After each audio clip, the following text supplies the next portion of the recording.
Ради Хабиров отследит лентяев по приложениям. Глава Башкортостана поручил главам всех муниципалитетов республики организовать работу по фотографированию и оцифровке каждой глубокой ямы на своих территориях. И чем больше, тем лучше. Это покажет, что чиновники ответственно подошли к задаче, а значит, больше ям будет отремонтировано. Где уже приступили к латанию дыр, знает мой коллега Азат Садриев. Местами улица Пугачева стала уже ровно в половину. Водители вынуждены ехать по встречке, чтобы не попасть в глубокие ямы, скрытые под лужами. Протяженность аварийно-опасного участка порядка 3 километров. В часы пик утром и вечером жители пригородных поселков простаивают в огромных пробках, жалея свои автомобили. Проскочив на скорости этот участок, можно попасть не только в колдобины, но и на дорогостоящий ремонт машины. На некоторых уфимских дорогах водителям приходится не только уворачиваться от ям, но и успевать уворачиваться от тех, кто тоже уворачивается от ям. Звучит смешно, выглядит страшно. По мнению горожан, один из самых опасных участков – это улица Пугачева. Ямочный ремонт здесь уже начался, но это лишь временные меры. Магистрали требуется полная реконструкция, потому что она уже не справляется с выросшим потоком автомобилей.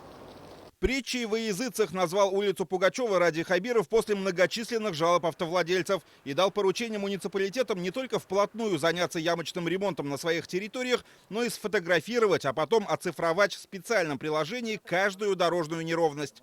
Я качество вашей работы буду оценивать, знаете, каким образом? Кто меньше всего сделает, тот значит лентяй, тот значит безответственный человек. Тот, кто больше ям оцифрует, тот молодец. Не надо бояться, что вы покажете, что у вас на территории большое количество ям, потому что это покажет ваш серьезный подход. Чем больше ям вы поймете, которые у вас находятся, значит, тем больше ям вы отремонтируете. На эти цели каждый муниципалитет получит из бюджета по 5 миллионов рублей. Уфе выделят 195 миллионов. Часть из них уйдет на ремонт улицы Дагестанской в Деме, о чем годами просят жители микрорайона. От 60 до 100 тысяч рублей смогут получить льготные категории граждан для проведения газа в свои дома. В их числе участники и инвалиды Великой Отечественной войны и боевых действий, инвалиды, семьи, имеющие детей-инвалидов и многодетные семьи. Ради Хабиров предложил расширить этот список. Сама программа поддержки работает 3-й месяц. За это время выдано 570 сертификатов, 116 домов подключены к голубому топливу.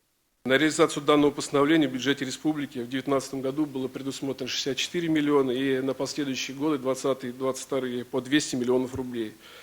Срок действия сертификата 2 года. Обсудили на оперативном совещании и вопросы предстоящей посевной кампании. По словам вице-премьера правительства, министра сельского хозяйства Ильшата Фазрахманова, на башкирских полях площадью 200 тысяч гектаров, кроме бурьяна, ничего больше не растет. Хотя с них можно было получить дополнительно 500 тысяч тонн зерна.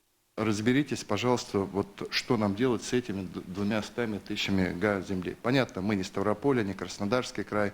У нас земля в этом плане менее производительна, но тем не менее при грамотном ведении сельского хозяйства и они могут приносить доход. Конечно, правильно же? Конечно.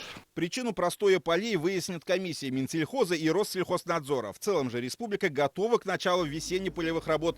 Механизаторы выйдут на посевную с 1 апреля. Азат Садриев, Азат Ишбулатов, Артур Елаев и Руслан Хакимьянов. Новости Уфа.